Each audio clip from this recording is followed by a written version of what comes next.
Sean todos bienvenidos a un nuevo capítulo de su podcast. En este capítulo hablaremos de Jesús Negrete, o también conocido como el Chalequero.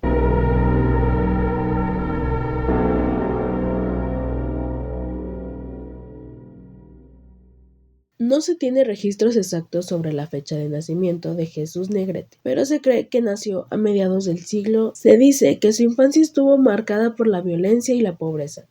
Su apodo, el Chalequero, proviene de su costumbre de usar un chaleco como parte de su vestimenta característica. Testimonios de la época lo describen como un hombre de mediana estatura, fuerte, de rostro áspero y mirada fría. Desde joven, Negrete mostró una personalidad violenta y agresiva con un profundo desprecio por las mujeres. Se involucró en robos y peleas callejeras antes de convertirse en un asesino. Según los relatos, disfrutaba de la brutalidad y la tortura, características que marcarían sus crímenes más tarde. Los asesinatos del Chalequero comenzaron a documentarse en la década de 1880. Sus víctimas eran principalmente prostitutas, a quienes atacaba con extrema violencia. Se dice que las estrangulaba, las acuchillaba y en algunos casos las mutilaba de manera salvaje. Testimonios afirman que después de cometer los asesinatos, se jactaba de sus crímenes en bares y cantinas. Algunas versiones sostienen que su método era similar al de Jack el Destripador, quien operó en Londres en la misma época. Los cuerpos de las víctimas eran encontrados en solares abandonados, con señales de torturas y mutilaciones, lo que generó pánico en la sociedad. Se sospecha que cometió al menos 20 asesinatos, aunque la cifra real podría ser mayor. La prensa de la época reportó que los crímenes se intensificaron entre 1980 y 1988. Cuando la policía comenzó a investigarlo con mayor rigor, la policía tardó años en identificarlo como el responsable de los crímenes. En un México donde la criminología aún estaba en desarrollo, los métodos de investigación eran rudimentarios y la impunidad era común. Sin embargo, en 1880, Jesús Negrete fue finalmente capturado.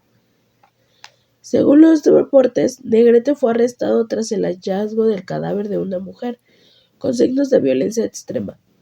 Los testigos y conocidos lo señalaron como un hombre peligroso y agresivo. Al ser interrogado, negó su culpabilidad, pero sus antecedentes criminales y la evidencia circunstancial lo incriminaron.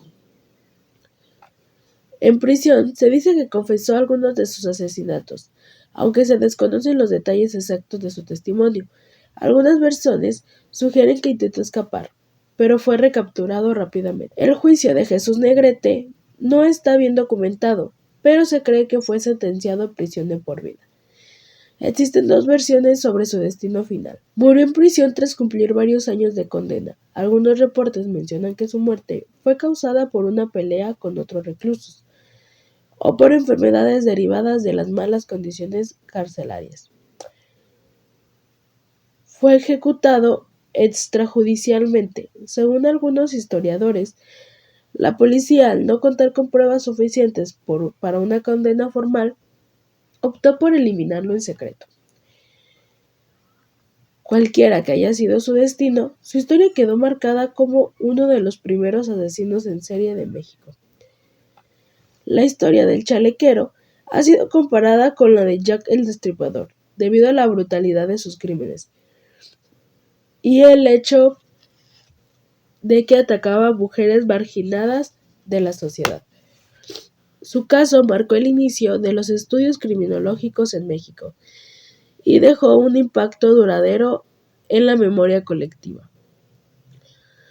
Hoy en día, su figura es un recordatorio de la violencia que ha existido en la historia de México y de los peligros que enfrentaban las mujeres en una sociedad donde la justicia era ineficaz.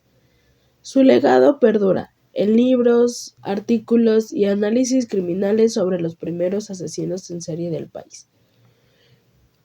A pesar de que ya han pasado más de 130 años de sus crímenes, el Chalequero sigue siendo una de las figuras más enigmáticas y aterradoras en la historia criminal de México.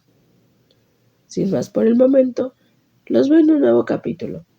Y recuerda, huye o serás asesinado.